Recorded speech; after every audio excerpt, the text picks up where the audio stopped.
Good. All right, thanks, Les.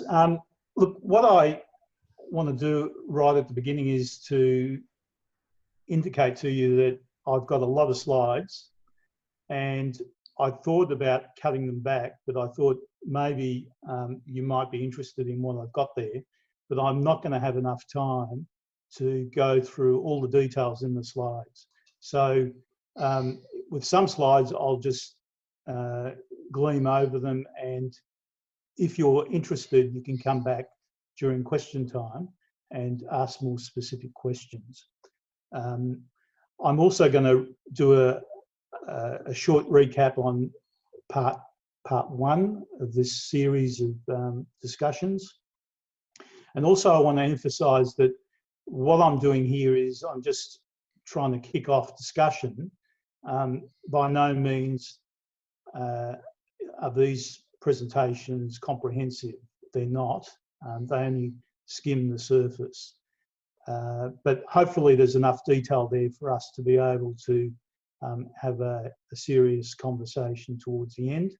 And what I've done is I've left several questions at the end for us to be able to talk in smaller groups and then break it up into this whole session, this wider session. So what I'm going to cover in this talk is, following the introduction, is democracy today. I'm going to look at some surveys, and there's quite a lot of surveys about democracy. So I want to give you a bit of flavour as to what some of these more prominent surveys are saying about world democracy. And also I'll look at one in particular dealing with Australia. And then I want to touch upon the two themes that Les mentioned, populism and digital technology. And once again, we won't be able to go into a lot of detail, but hopefully there will be enough meat there for us to have some conversation. And finally, what I want to do is talk about the ramifications of populism and digital technology for Australia. And that's where I propose to put some questions to you for discussion. Okay, so just to recap, some of these slides are new, but just to recap on some of the stuff I was saying last time, Athenian democracy existed a long time ago, but representative democracy, which is what we've got in modern society, is a relatively new phenomena. I don't know if you can see that. I'll just move that. And it basically, democracy really sort of took off in the 20th century. So it's a fairly recent phenomenon. And is it a useful idea? I'd come down the side that it is useful. As Winston Churchill said, democracy is the worst form of government, except for all those others that have been tried from time to time. And I think that although democracy's got shortcomings, I think that it certainly serves us well if we can make it work. The dual concern of democracy for proponents of democracy has been for a long time how to check the powers of government so that they don't become too tyrannical, coercive. And the other side of the coin is to protect the people from themselves, from the mob. You know, how do you stop people from the majority from, you know, taking advantage of minority groups? So they are two concerns, two themes that run right through the history of democracy. And they were certainly present there when the founding fathers of the US Constitution met and debated. I also last time warned against complacency. Democracy is not a static thing. It's always moving, it's always evolving, just like any system of government. And we've got to be on our toes to make sure that civil rights, equalities are not taken away from us. And yes, it is a useful concept, but you've got to remember that democracy is more than just the sum of its institutions. it's also dependent on the culture, the political culture. And in particular, as one set of writers that I quoted last time said, you've got to have reinforcing unwritten democratic norms that underpin the institutional arrangements. And that's one thing that is being eroded in the United States at the moment. Okay, so this slide I put up last time as the concluding or towards the end. And basically what it's saying is that it's not, democracy is not just a system of electing representatives. Yeah, sure, elections are the bedrock of democracy, and the ability for citizens to remove governments is essential, but it's not the only thing. It's a package. It's the rule of law. It's respecting civil liberties and human rights, freedom of association. There's institutional and structural checks and balances.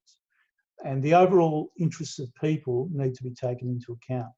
And, it's not just about majority rule. The minority also needs to be taken into account. And governments rule, you've got to remember that governments rule with the consent of citizens. They're not there for their own benefit. Okay. This is a new slide, but essentially the items here, the elements, were present throughout my previous session. So to defend democracy, what it's about is defending liberty, defending equality, recognising that human nature is political. Aristotle, was one of the first to sort of talk extensively about the fact that politics is part of our human nature, and it's also part of our self-improvement. If we participate in political discussion, as Locke would say, that contributes to our self-improvement as well. Democracy also produces the best outcomes. Could be debatable whether it's the best or better outcomes than other systems. And there's two ways of looking at this. One is you can, what I'm calling here the counters. The idea there is by having a larger number of people who participate in elections, in discussions, you've got the wisdom of the crowd coming through. So you're more likely to have better decision making. And the other side of the coin is the talkers. So if you've got more people participating in deliberative discussions, you're going to most likely have better outcomes than if you don't. And the fifth element here is to do with stability. So democracy, because it's legitimised by the people, it's more likely to be more stable, and it's less likely to be self-destructive. And finally, as long as the people retain some sort of control on the levers of power, then they can prevent tyrannical rulers from taking over. And so they are the main elements that most defenders of democracy would use to defend democracy. Okay, now I'm going to move on to the survey stuff. And the first one I want to talk about is by the Economist Intelligence Unit. And this has been going on for several years. And their latest one was done in 2019, so it's very recent. It covers almost the entire world population. That's why it's a great survey. And the index that they use is based on 5 categories, which are over here. The electoral process and pluralism, functioning of government, political participation, political culture, and civil liberties. Some of the others will only focus on 1 or 2 of these elements. This one is much broader. That's why I like this one. And what this is showing is, and they talk about, there's four groups: full democracies, flawed democracies, hybrids, and authoritarians. And if you're interested, I can provide more detail on these. But what this is showing is that there are 22 countries with full democracies, and that includes Australia and New Zealand. It covers about just under 6% of the world population. Flawed democracies, 54 countries representing 43%. That includes the US. The US has dropped from a full democracy down to flawed democracy just in the last year. Okay, so basically what this is saying is, look, under 50% of the world's population lives in some sort of democracy. So that's quite interesting in itself. And there's a map that sort of depicts which countries are in which category. So you've got Australia, dark green, and New Zealand, Canada, some of the Scandinavian countries, all full democracies. You've got Russia and China down in the authoritarian area, and you've got the United States in this flawed democracy area. Okay. So the same report is basically saying that what we have seen with democracy over the years is we've seen a regression. So we're going backwards. And this started to develop in the 1990s. It accelerated in the 2000s, and it's reached its pinnacle in the last decade. And they point to the fact that mature democracies have become unstable in its political status quo. There's a vacuum, increasing vacuum in national politics.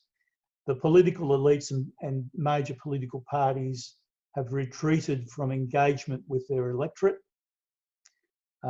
There's falling levels of popular distrust, declining political engagement, and growing resentment, which has caused alienation of people, and they've given rise to populist movements. And these movements repudiate the mainstream political parties. And here they're basically saying the same thing. You know, there's been an increased emphasis on elite expert governance rather than participatory democracy, growing influence of unelected, unaccountable institutions and expert bodies, removal of substantive issues from the political arena, the widening of the gap between political elites and national electorates, and declining civil liberties, which is important. Okay, so now if we move on to another one. So this one that we've just looked at talks about, you know, they sort of take an objective look at each country and where they sit on the democracy spectrum. This next one, or the next couple that I'm going to refer to, this one is from the Centre for Future Democracy, is referring to satisfaction levels. And this report, which is recent as well, it relates to last year, says that democracy is in a state of malaise. The most populous democracies, the US, Brazil, Nigeria, Mexico, have led a downward trend. There's large increases in democratic dissatisfaction. Largely, they attribute to objective circumstances and events, mainly political, economic, and but they also say that it's not completely negative. You know, the smaller, high-income democracies have moved in the direction of greater civic confidence, and there's some bright spots, particularly in Asia. And this one from the same group, from the Centre for Future Democracy, I thought this was an interesting graph. It basically shows the percentage of dissatisfied people with democracy. So the higher the chart, higher on the chart, the more dissatisfied people are with democracy. It starts in 1996 and ends in 2020. So it's very current.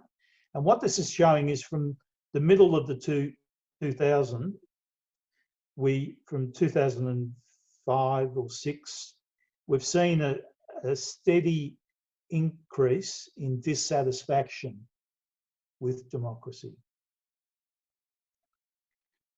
Another survey by the Pew Research Centre in the States basically shows something very similar. You know, across 34 countries, the median of dissatisfaction is 52% and satisfaction is 44%. Australia sits in a dissatisfaction rating of 41% and satisfied as 57%. So it's sort of comparable with the previous one. But their main conclusion is there's a lot of dissatisfaction with democracy. And the Pew Research Centre basically said supporters of right-wing populist parties in Europe are likely to be dissatisfied with democracy. So this is an important point because it doesn't mean that people who are dissatisfied do or don't want democracy. They're just basically saying they're not satisfied with the way democracy's running. It doesn't say anything necessarily about whether they value democracy or not. So that's an important distinction to make. Lower income respondents are more likely to be dissatisfied with the way democracy is working, and views about democracy are more likely to be consistent with related national economic assessment. So the better a country is with its economy, the more favourable the satisfaction rates are going to be. This is another survey by the Democracy Project. This is an American study, and I found this very interesting as well. 2 questions. This one is, how important is it to live in a democracy? And what we've got here is 1 is not at all, and 10 is absolutely necessary. And what we find is that there are 77%, or yeah, about 77% who think that democracy is important. In other words, the rest don't. And over here, democracy, is it getting weaker or stronger? Getting stronger, 25% think it's getting stronger. Getting weaker, almost 70% think it's getting weaker, which is a huge amount. But given that the earlier study I showed you, where the United States dropped from a full democracy to a flawed democracy, I think this is consistent with that finding.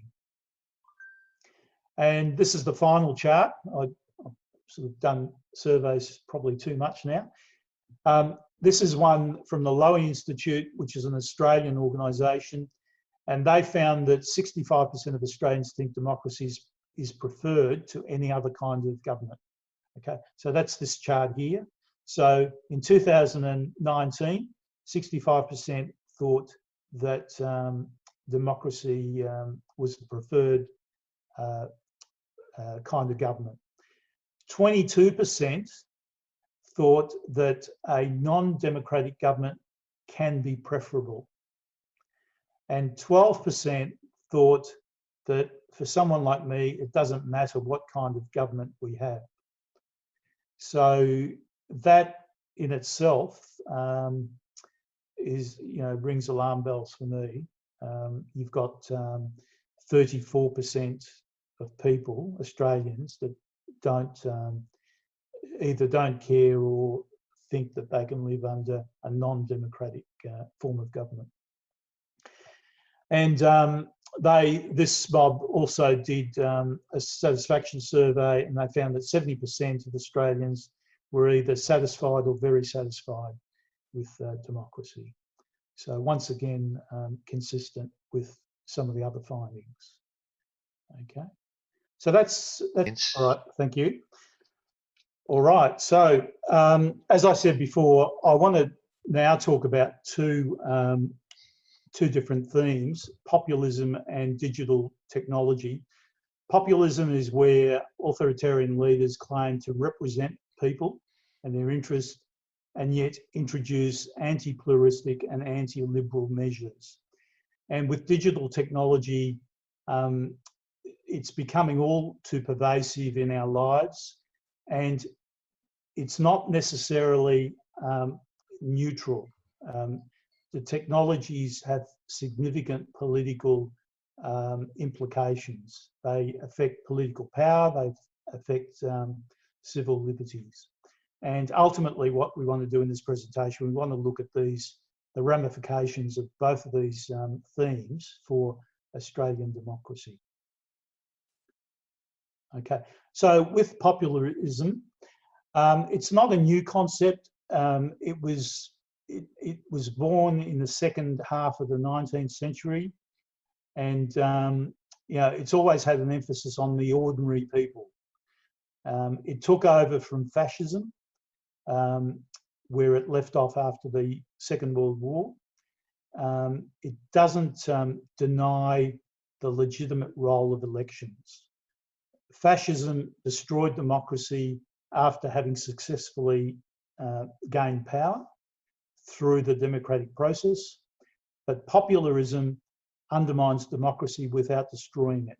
It starts to just it starts to toy with key institutional fabrics, and it starts to undermine democracy from within, but it stays there, using the electoral system, for example. In the United States has got a long history of populist movement, and you can see some of the names here might ring a bell, some of the recent names. A simple definition of populism, I was looking for one, and I thought I found it until I started reading more and more, and found that it's very difficult to pin it down because it is ambiguous. Some people use it in a contradictory way. It's heavily context-based, and but it's associated with reconstructing state authority, retaining important elements of fascism and mass appeal. And it includes the contestation of political tolerance and pluralism. Very often it targets minorities, and it's quite divisive in society. It's got an ambiguous relationship with democracy. So the people, as we saw last time, is a very important component in the concept of democracy, because the people give democracy or democratic governments their authority and their legitimacy. But paradoxically, it also allows for the foundations of populism, and populist movements use that to undermine democracy. Muller has given somewhat of a definition where he sort of says that populism is a set of distinct claims and has what one might call an inner logic, a particular moralistic imagination of politics. It's morally pure, or it tends to be, and it assumes that the people can be united against the elites in society, who they consider to be corrupt or in some way morally inferior. Populists claim that they, and only they, represent the people, and the people should be emphasised because they don't necessarily include everyone. And populism lingers in the background of representative democracy, casting a shadow. So despite its appearance of having this, you know, looking after the common person, it's not a friend of democracy. Okay, so Muller has 7 elements or points that he makes about popularism, and I'll just quickly go through each of these. Popularism is not the authentic component of modern democracy, nor is it a type of pathology or irrationality. So very often we attack groups that we think are popularists because we think that no one can sort of think like that in a rational way. But if you look into a lot of the detail, you'll find that there is some sort of logic, there is some sort of rationality there. We may not agree with it, but there's something there. And we need to, given the dissatisfaction levels that we saw in the previous survey, we need to take cognizance of what some of these people in the minority who are disenfranchised.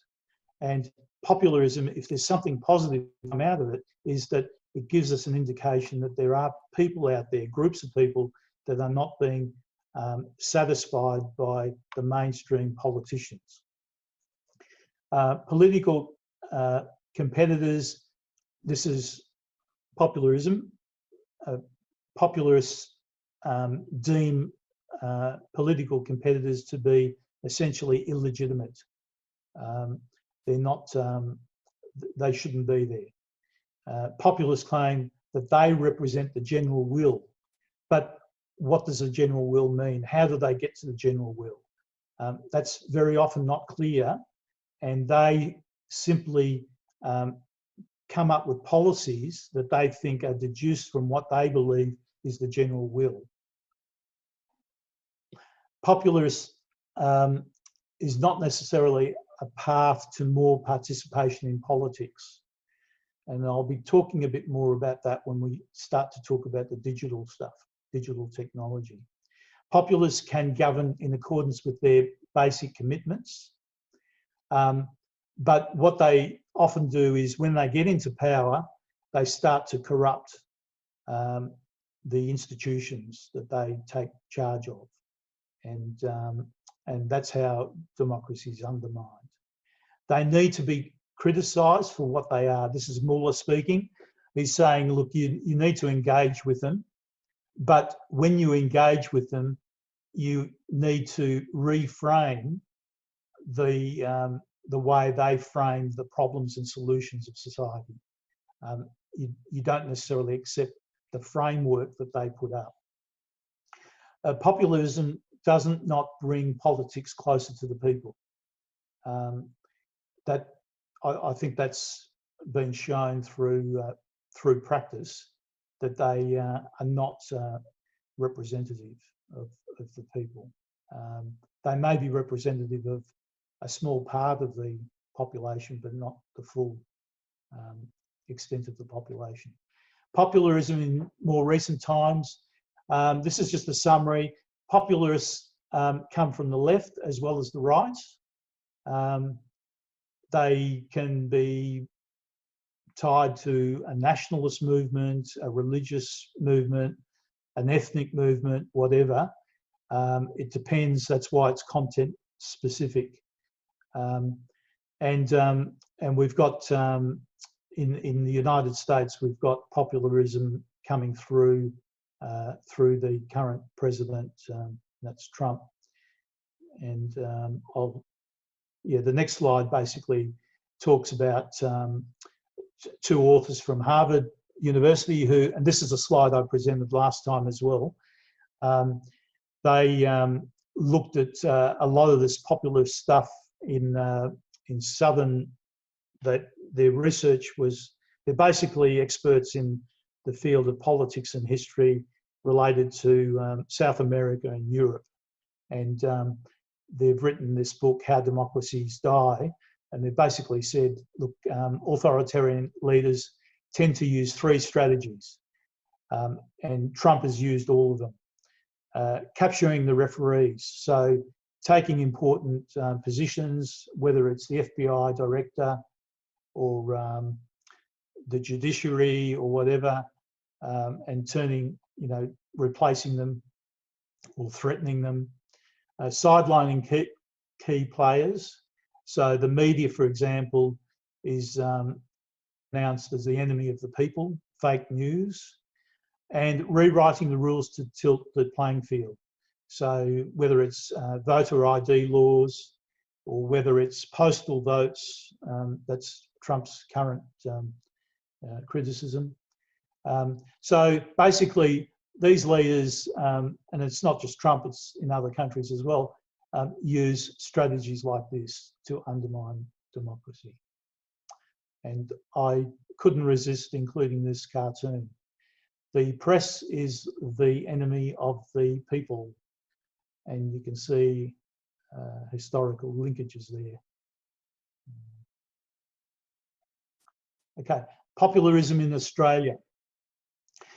Again, in Australia, we're a bit different to other countries, but we do have a long history. It goes back to the mid-19th century. There was also the movement to, make Australia an independent country that had populist underpinnings as well. But just to sort of pick some more recent examples, Menzies in the 1940s spoke about the forgotten people, the ordinary people. Bjelke-Petersen, I don't know if you remember him, he spoke about ordinary people. He had a populist approach to things, known quite well for corruption, electoral gerrymandering, trying to silence the press, politicising the public service. We've got Pauline Hanson's One Nation Party that made headways in the late 90s, and then she's made a resurgence since 2016.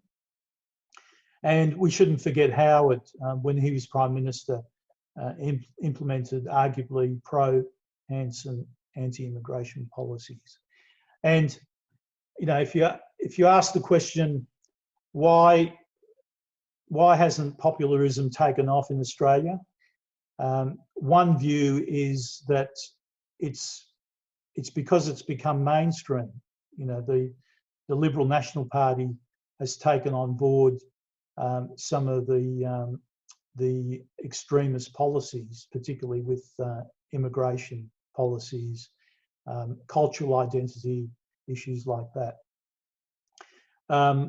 So I think that's probably one reason. Another reason, we can go into a bit more detail if you're interested, is probably the fact that our electoral system doesn't allow for, except in the Senate, but certainly in the House of Reps, the electoral system doesn't favour smaller parties.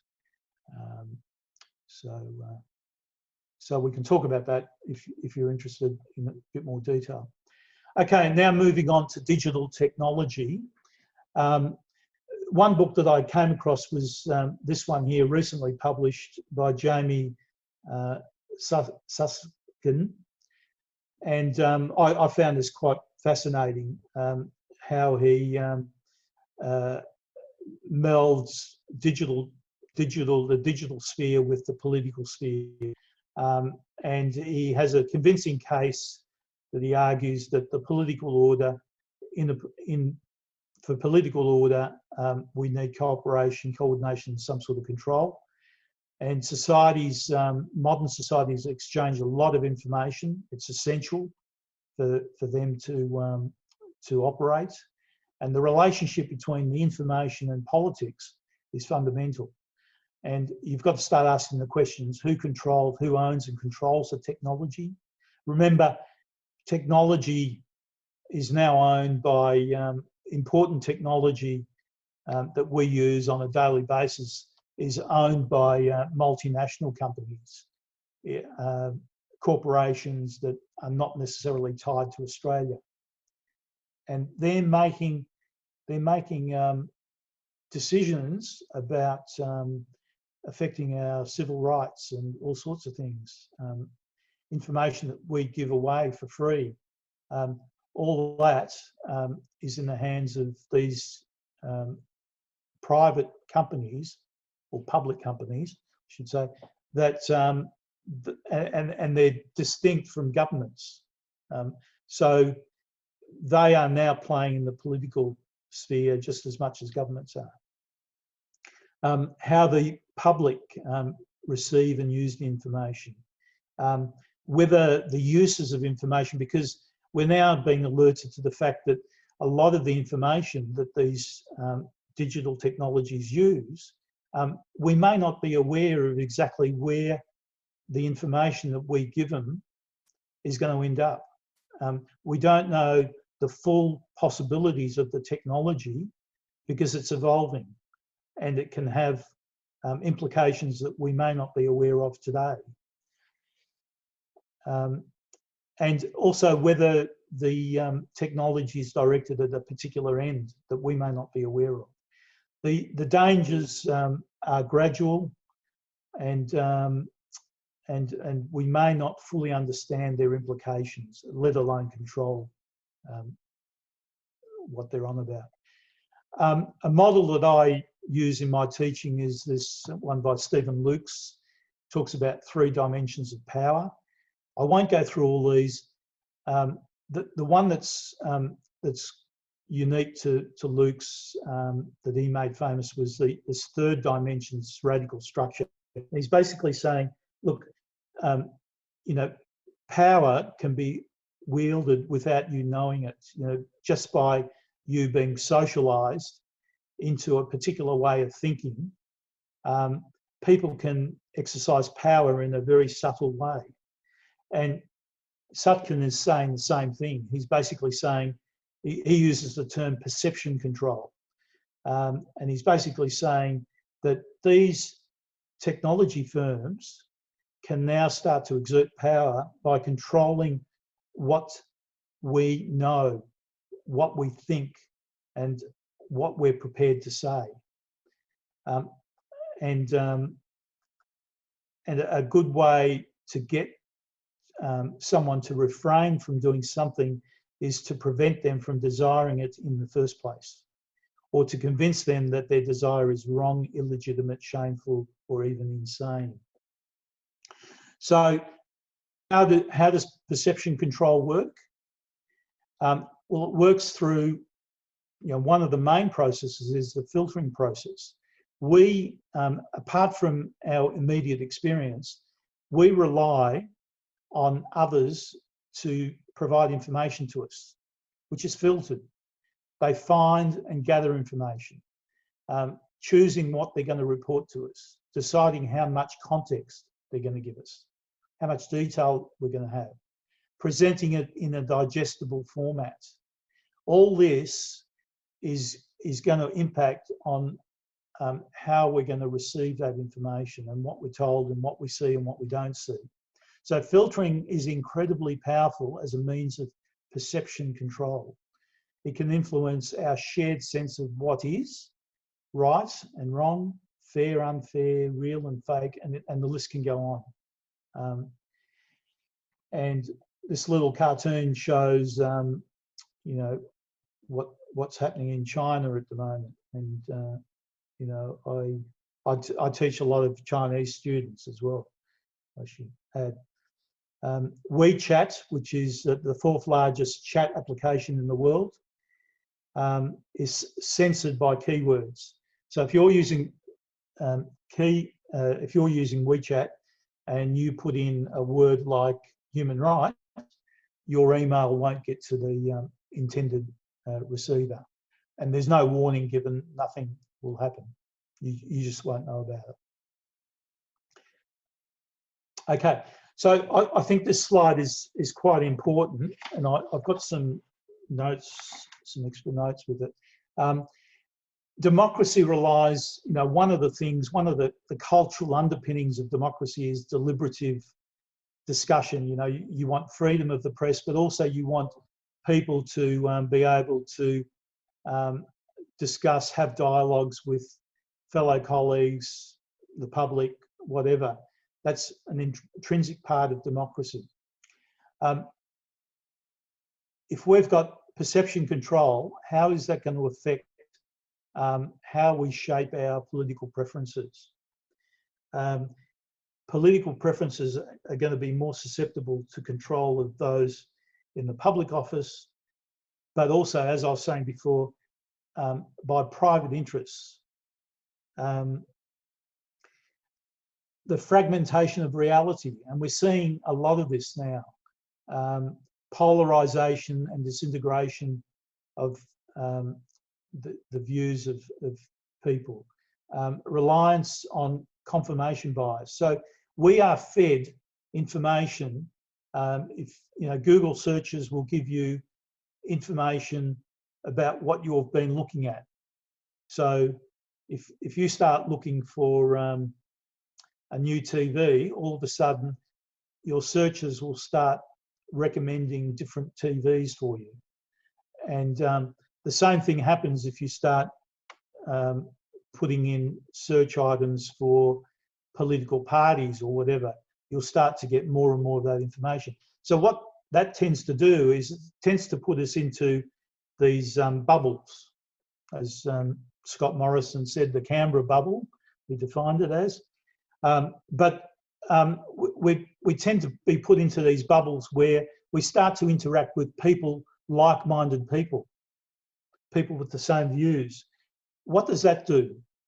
Well, that tends, if you're talking to the same people, that tends to mean that over time you're going to start to probably, and there's research to back this up, you start to have more extremist views along those lines because you're reinforcing each other's viewpoints. You're not getting outside views. And the filtering that happens, when members of parliament are writing to you, the chances are they're already doing it, or if not, they will be doing it. They'll be writing to you about things that you want to hear, which means that if you've got a different profile to your neighbour next door, you may get two different distinct messages coming from the same member of parliament. That's going to cause fragmentation.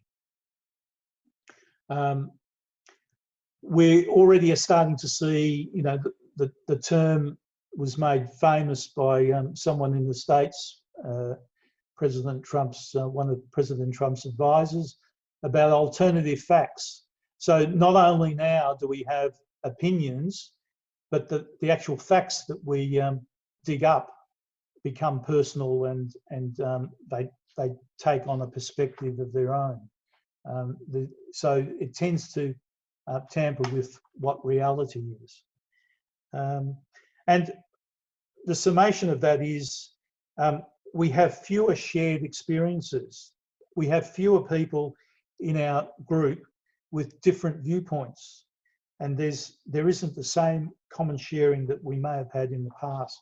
So it means that having rational deliberation becomes more difficult. The next two are almost self-explanatory. Anonymous participation. So in some systems, digital platforms, you can have anonymous participation, which means that people can express views, extreme behaviours that they wouldn't do face-to-face. And the other one, which is probably even more dangerous, is the use of bots, artificial intelligence bots. And that's what's driving a lot of the foreign interference problems that various countries, including Australia, will have during election times. That these bots can be, churned out by the thousands, and in some cases it's very hard to distinguish whether they're real people or whether they're bots, and they've got particular viewpoints. So how, as one human, how are you going to compete against, someone who's throwing out thousands of these bots with particular viewpoints and hitting the social media? You can't. Okay, so I just want to bring up two more examples. I'm getting close to the end now. Amazon had a dispute with a publisher, a book publisher, in 2009.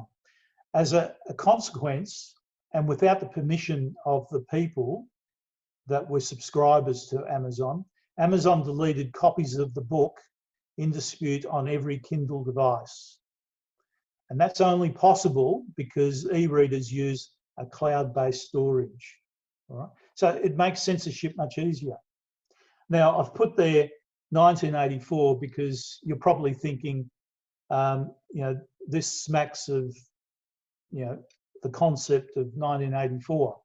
Well, in fact, the book in dispute was 1984. So it serves two purposes. It's got a dual purpose there, which I found interesting. And finally, before I move on to the ramifications of all this for Australia, I want to bring to your attention, you may have already heard this, China's social credit system. I think it started to be trialled in a few, whatever they call counties, a couple of years ago. And I'm not sure, I haven't sort of read up recent material on this, so it could be a little bit out of date. But basically, China's national social credit system is aimed at, and this was flowery language in one of its propaganda documents. It allows the trustworthy to roam everywhere under heaven while making it hard for the discredited to take a single step. So it smacks of Orwellian, an Orwellian exercise in public control.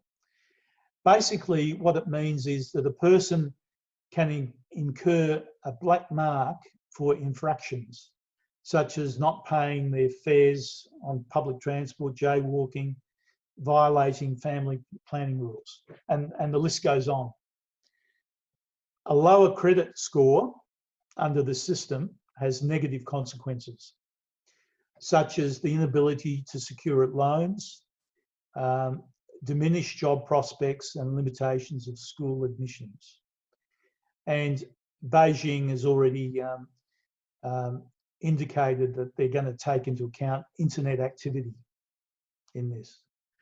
So algorithms will be there calculating, doing calculations and giving people ratings. And if they're poor ratings, they're going to have great difficulty living a normal life. So if you look back, I spoke about East Germany in the last presentation. If you look back at, what was happening there under that regime, which was quite tyrannical, it was something along these lines, but this is much more efficient, much more extensive. Okay, so the ramifications for Australia. So this is my, if you like, my concluding slide. What I think that democracy in Australia is reasonably robust, but as in all political systems, it's evolving, it's changing. Can we afford to be complacent is my question to you. And in the light of the Lowy Institute survey, when you've got 12% of respondents saying it doesn't matter what kind of government we have, and when you've got 22% saying in some circumstances non-democratic government can be preferable, alarm bells ring for me. So my answer to that question is no, we can't be complacent. Australia has not been immune from upheavals in the past. We're reminded just recently of the letters, the Governor-General Kerr's letters to the Queen were released recently about the 1975 constitutional crisis. I remember it quite well. I even know, I remember exactly where I was when I heard it. It was such a shock. But then you've got things like, 5 prime ministers that we've had. Some people would question the stability of our system.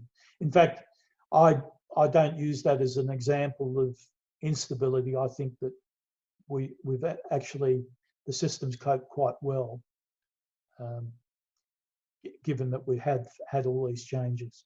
but still, we have historical and systemic problems with different groups in our society, particularly minority groups that feel disenfranchised, particularly Australian Aboriginals. Okay, so the questions that I pose to you, and our suggestion, I've discussed it with Les, and our suggestion is that we'll put you into groups and you'll have ample time to have a decent conversation.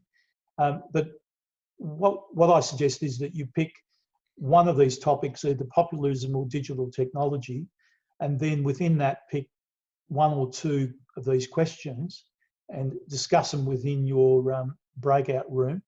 And then we can come back to the main session and have a fulsome discussion there. So the questions are, is there a foreseeable threat from populist movements in Australia? Are these movements like the One Nation on the fringe? Do they have an influencing effect on mainstream politics? You know, I've already stated some of my views. Do overseas populist developments affect us in Australia? You know, what impact does overseas have on us? In what way, and this is digital technology, in what way does social media influence politics? Should we be concerned about external interference in our domestic politics? And there's been quite a lot of debate about that. Should we be concerned with the ability of large digital platforms, such as Google, Facebook, through perception control to influence our practice of Australian democracy? So, you know, pick one or two of these questions and debate them amongst yourselves.